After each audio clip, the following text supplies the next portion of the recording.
कि लाहौर हाईकोर्ट का एक फैसला था और ये कहा गया कि जो तीन मेंबर्स हैं नून लीग के जो कौमी असम्बली की नशिस्तों के ऊपर कामयाब हुए थे, उनकी रुकनीत को मुअत्तल किया गया। फिर इनकी रुकनीत आज सुप्रीम कोर्ट के फैसले के बाद बहाल हो गई और ये जो फैसला है इसमें एक इख्तिलाफी नोट भी शामिल किया गया और जो लाहौर हाईकोर्ट का जो फैसला था उसको कलअदम भी करार दिया गया। आपने जो है वो इख्तिलाफी नोट दिया और दो ने जो है उनकी हिमायत में किया तो ये जो है सीटें जीत गई हैं और ये जो है ये मिलेंगी अब नून लीग को। और जो है हमारे चीफ जस्टिस ऑफ पाकिस्तान है काजी यूसुफ फायद साहब, उन्होंने उनका जो है वोट इनके नून लीग के हवाले से जाता है, फेवर तो नहीं है लेकिन इसके beneficiary Noon league as of now Noon league वो बनेगी। तो इसलिए कि इस फैसले को आप क्या कहेंगे, जो ये नून लीग वाले दूसरे फैसलों पर बड़ी तनकीद करते हैं और ये कहते हैं कि रीराइट हो रहा है और हिमायत हो रही है और जो चीज मांगी नहीं जाती वो भी मिल जाती है, तो अब आप इसको क्या कहेंगे? ये इस तरह की बातें हैं। अगर आप जहांगीर साहब ये जो कुछ इस वक्त हो रहा है या ये जो आज का फैसला है, मैं अगर पॉलिटिकल एंगल्स की बात करूं, तहरीक इंसाफ कहती है कि उस तासुर को मजीद तकवीत देता है कि कहीं कोई एक्सटेंशन के मामलात हैं, कहीं कुछ तरह के मामलात हैं। डू यू थिंक कि ऐसा कुछ है बिहाइंड द सीन्स के जिसके ऊपर आज ये कुछ होता हुआ नजर आ रहा है या एक पॉलिटिकल स्टांस है तहरीक इंसाफ का? देखें, आप ये कह रहे हैं कि चीफ जस्टिस की बात कर रहे हैं ना, जी जी जी, एक्सटेंशन का मामला मुमकिन हो सकता है, ये नहीं हो सकता। लेकिन देखें रिकॉर्ड पर जो मौजूद है, अब वो रिकॉर्ड पे मौजूद है, बहुत सारी चीजें अपनी जगह से हिलजुल भी जाती है। ये चीफ मुबैना तौर पे तो चीफ जस्टिस ने वाज़ेह तौर पे कह दिया है कि जो है वो जो एक्सटेंशन नहीं देंगे।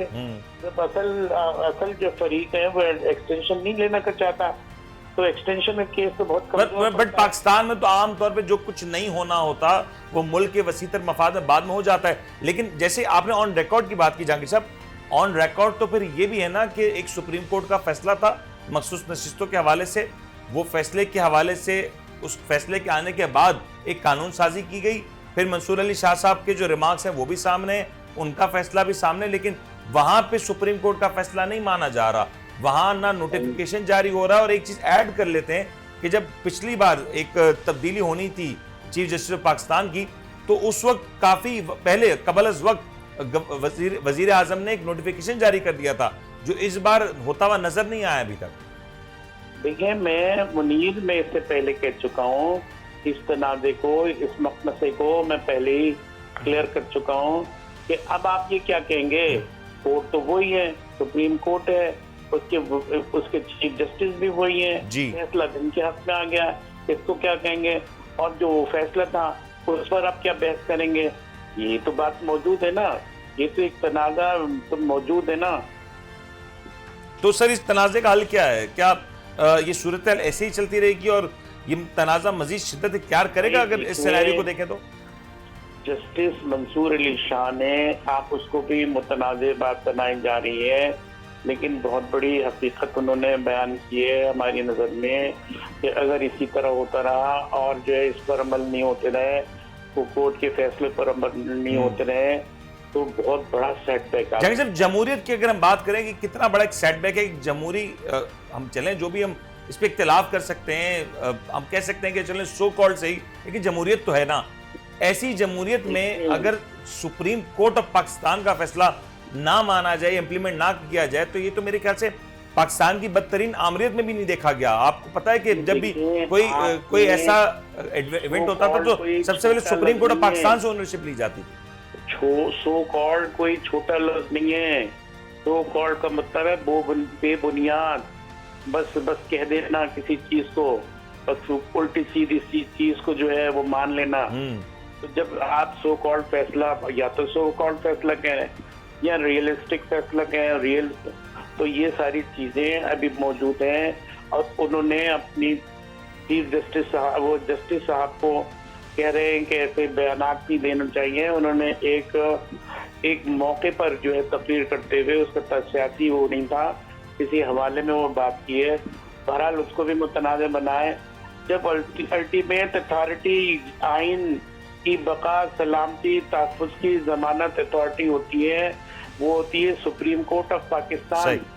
अगर उसको ये कह दिया जाए कि इसके फैसले नहीं मानेंगे, तो फिर किसके फैसले मानेंगे? कौन फैसला करेगा कि इस बहरान से क्या निकल सकेंगे? सर जहांगीर साहब, तो ये एक बहस है ना कि पार्लियामेंट सुप्रीम है या सुप्रीम कोर्ट का फैसला वो ज्यादा अहम है, तो फिर ये एक इसको बात कैसे, है, इस मकमसे से कैसे पार्लियामेंट- बाहर आया जाएगा? कहते हैं एक ये है कि पार्लियामेंट सुप्रीम है, हाँ। इसलिए सुप्रीम कोर्ट है कि उसने आइन बनाया है, आइन साज इदारा है, ये तो सुपरमेसिस को मौजूद है। लेकिन जब सुखन पैदा होता है, क्लैरिटी की जरूरत होती है, ये है क्या, इसकी तशरीह एक्सप्लेनेशन की जरूरत होती है, उसको कैसे पूरा किया जाए।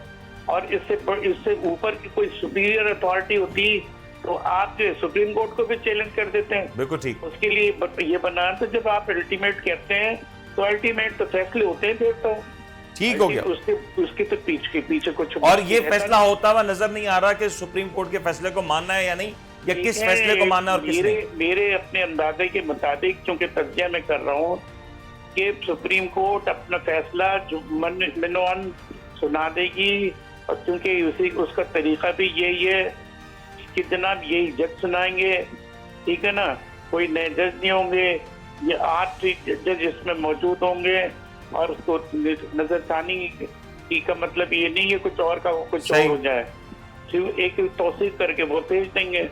जब चीज ये आ जाएगी, अब बहरान तो उस दिन से शुरू होगा, बदतरीन बहरान, जिस दिन ये कहेंगे कि नहीं हम नहीं मानते। अगर कोर्ट रीराइट नहीं कर सकती, तो रीराइट आप भी नहीं कर सकते। रीराइट के भी तरीके होते हैं, उसका भी एक प्रोसीजर होता है। ये नहीं कि आप ये लेके आए, कानून लाए, किसी पास नहीं करा, उसमें भी हजारों सुकम है। इस तरह नहीं, जीने दें इदारों को, जैसे आप कहते हैं हर इदारा जीने दें। अब आप उसको ही गंदा कर देंगे आप, तो बचेगा क्या, कहाँ जाएंगे? काजी उल क़ज़्ज़ात होता है, इसमें आखिरी फैसला देना होता है। ये ठीक हो गया जहांगीर साहब, हमारे पास